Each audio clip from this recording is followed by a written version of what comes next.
Listen, Makhachev took the welterweight title in November 2025 after 4 lightweight defenses and is tied for the longest win streak in UFC history. Garry is 17-1 and coming off a win over Bilal. A lot of people think, and when I say a lot of people, I just read comments and I just let you guys know what's going on here. I'm just translating what I see on the internet. But there's a lot of conversation that they think potentially Ian Garry wins by decision because of his distance and his ability to potentially stuff the takedown of Islam, knowing that that's going to be Islam's kind of like gateway into getting off his offense.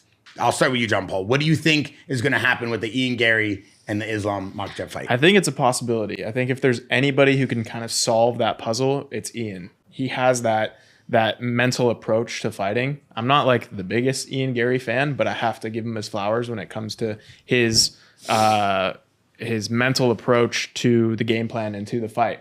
But with a guy like Islam, who's just undeniably the best in the world at what he does, I think it's going to be very difficult. But I'm very curious to see how it plays out for sure. Yeah, the thing is for Ian as well, he's not bothered if the entire arena is booing. Right. Because that style of fighting, people don't really enjoy. And oftentimes, like even when he fought Jeff Neal, I remember, he was kind of employing that strategy there. And oftentimes he does do that. A lot of people thought he lost that fight. And that is how you beat Islam Makhachev. If I'm coaching Ian Garry all day long, make it a boring fight. Stay away. Frustrate him, you know? Stay away. Stay away. Use your length. Jab, move. 1, 2, move. Head kick, move. Just singular shots, pop shot him all day long on your bike. However, don't tell me that Khabib Nurmagomedov has not had Islam Makhachev in the gym.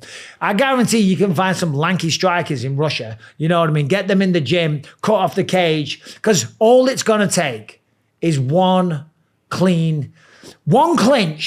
If Islam gets his hands on him one time, he's going to flip him on his head like Jonah Hill. Like, do you see that video of Jonah Hill doing jiu-jitsu? Yeah. You see when he does the takedown? He said he would annihilate anybody. I like Jonah Hill. Yeah, me too. But did you see the takedown that he did? Yeah. Right? Yeah. It's ridiculous. Like, that wasn't taking someone down. The guy just falls on the floor for him. But that's what it's going to look like. Right? Islam Makhachev is an absolute monster. Yeah. It's not a surprise why he's here. He's the 2-weight division champion, the greatest lightweight of all time. And is he really? Of course. Over 4 defenses. He's the greatest of all time.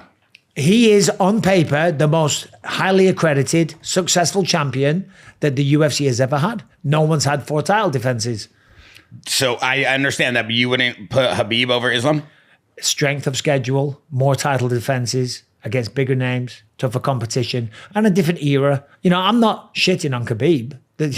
That would be crazy. But yeah, I think what he's accomplished. But anyway, going back to Ian Garry, yeah, I mean, that's what's going to happen. Can Ian do it? We'll see. We'll see. More than likely over 5 rounds. I think as the fight goes longer, it gets harder for Islam. Who has better cardio? It gets sweatier. Ian Garry or Islam? Who will have better cardio? I think it depends what the fight's looking like. And what does that mean? If it's a grappling fight, then I feel like Islam will have the advantage there. But if it's Islam trying to chase Ian around and try to find Ian the entire fight, you know, maybe Ian will have more experience doing that. But hold on, here's another thing to consider as well, because it's like, I'm not giving Ian the credit he deserves there. It sounds like I'm being a little backhanded. Got to remember, but I'm not, you know, but that would be the plan. Yeah. You're very blunt though. You ain't going to stand an exchange. I think that's obvious. And throw 3-4 punches in a row against Islam Makhachev because you're going to get taken down. Yeah. But remember, Shavkat Rakhmonov has got 19 wins, 18 finishes. The only one he didn't finish was Ian Garry.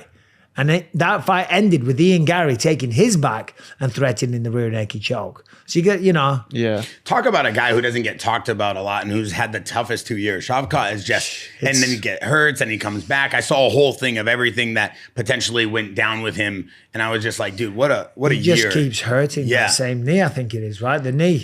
And then he hurt he hurt the other knee and then he hurt an older injury. Like, poor guy. But I saw him recently and he just looked kind of depressed. You think he'll ever come back? I hope so. Yeah. I hope so. Yeah, he needs it.